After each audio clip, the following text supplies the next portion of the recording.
But of the music you've recorded, what's your own favorite? I like all of it. I haven't really got a favourite. I mean, what's so great about our albums, there are all particular times in our lives. We didn't make many albums. And so what we were going through at the time is very much reflected in the music. So I like it. I like them all for that reason. They're all different colours and different sentiments. But if I had to choose one song, it would be Behind Blue Eyes. And because I just remember the day. It was the day my dog got killed. And she was a pointer, and she got run over, and she had blue eyes. Her name was Nellie. So I was very, very upset, to say the least, and it comes out. You can hear it in the vocal. Let's talk about art and music. Over the span of your lifetime, how has it changed? How has the perception of it changed? God, well, that's a deep question, Dad. What are you doing to me here? I mean, the music business now is unrecognisable. I mean, it's almost disintegrated. Very difficult for young musicians now to even make a living on the road. If you get lucky still, but that's becoming fewer and fewer. Films, especially American films, I think it's kind of a slight decline there too, compared with European films. TV Americans very good, but film industry is, I don't know. And the internet, of course, has made people, especially when they're on with the iPhone, bringing that in. It worries me that they're missing their lives. Their life is now here and not here, and that kind of scares the shit out of me. Right. I mean, it really. I mean, what worries me more than anything is they seem to be so busy all the time. Now you know, and I know, the times that you come up with the epiphanies and the solving of solutions and the sorting yourself out are the times when you're doing nothing. I very rarely see people doing nothing these days. And particularly young people. What a strong point. Young people, yeah. Where's the time for contemplation? What an interesting point, because you're right that creativity so often comes when you're doing nothing. That's right. Quote unquote. And you just let your mind wander on. Who's training them to do that? Oh, good question. You do, and the truth is, I've found in life, in some ways we all need training to do nothing. But they don't teach that in school. No. It's not, there's no money in it. Now, you became famous when you were very young. At what age would you say you recognize, say, look, I can like it or dislike it, but I'm famous?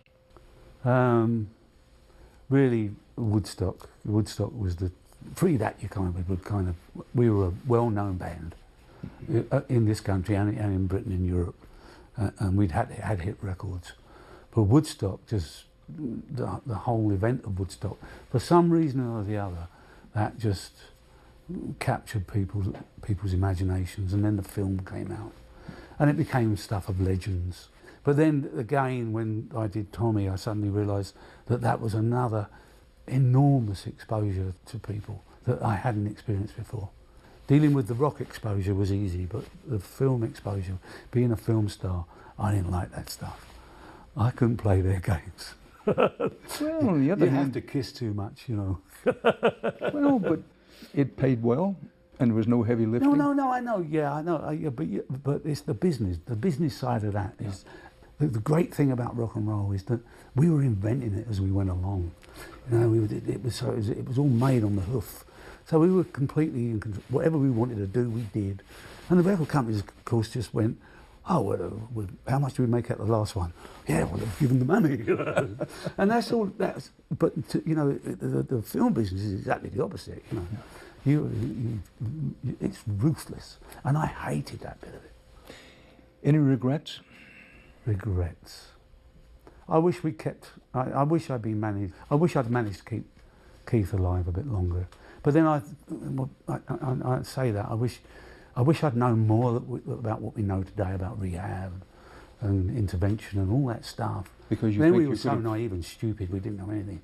But then there's something in the back of my head that tells me that Keith never would have made an old man. He wouldn't have wanted to be an old man. He wanted to be the world's greatest rock drummer. Which he was. And he died being that. the way he physically was going, it was doubtful whether he would have died being that for very much longer. What do you want people to remember about The Who? Just listen to the music, that'll do. Just listen to the music. Yeah, it's all in the music. And what I'm really proud of is that you can listen to any Who record, you'll hear every word. Whereas a lot of rock and roll songs, you go, what does he say? not that there's anything wrong with that. It's great when it's lighter sentiment. That's fine. But I'm very proud that it's all about the words. You can hear all the words, and there's an awful lot of them, and some of them are very big words. So you have to be incredible, especially the way I sing them. You do have to be incredibly fit to be able to deliver it. I mean, one day it will go, and I hope someone taps me on the shoulder. Time to stop. That's what I really hope, because I hope that would no be time dreadful to go through the motions. Because I can honestly say that I've never been on a stage ever and gone through the motions. It's always I can't sing like that. I have to go back to singing the song for the first time. When I go out and sing, even today, go and sing Barbara O'Reilly or any of those songs, when I'm doing it that night, I will be singing it for the first time. I just always had a hunger to be a singer. I had a hunger to be a guitarist. We were so poor I had to make a guitar. And, you know, couldn't afford to buy one, but I wanted one that bad. I made one, and it works, and I learnt to play. By the way, I've heard that. Is that true or just legend, that you made your own guitar? No, guitar? it's true, absolutely true. Well, tell me about that. Well, it was when I first saw Elvis with a guitar, I thought, well, that looks cool. And of course I didn't understand it, but he had a guitar, you know, with a leather case, tooled leather case on it. And I thought that was the guitar. So I thought, wow, this is a cool looking thing. And so I thought, oh, I've got to have a guitar. If I'm going to be a singer, I've got to have a guitar, you know. So I went out and stood outside a shop window that had a guitar hanging in it. And it was just an ordinary Spanish guitar. And measured it through the window and kind of bought sheets of plywood. And my family were builders, so there was always tools lying about, like, you know, a spoke shave and a draw knife and all those things. So I made myself a neck, put the frets on it, managed to get the stuff to build the guitar. And but I didn't realise that measuring it through the window of the shop had amplified the size. It's big all the way around anyway. And I also didn't understand that the case on Elvis's guitar was made of leather. It wasn't part of the guitar, because I stuck loads of kind of furniture carvings all over mine to make it look the same.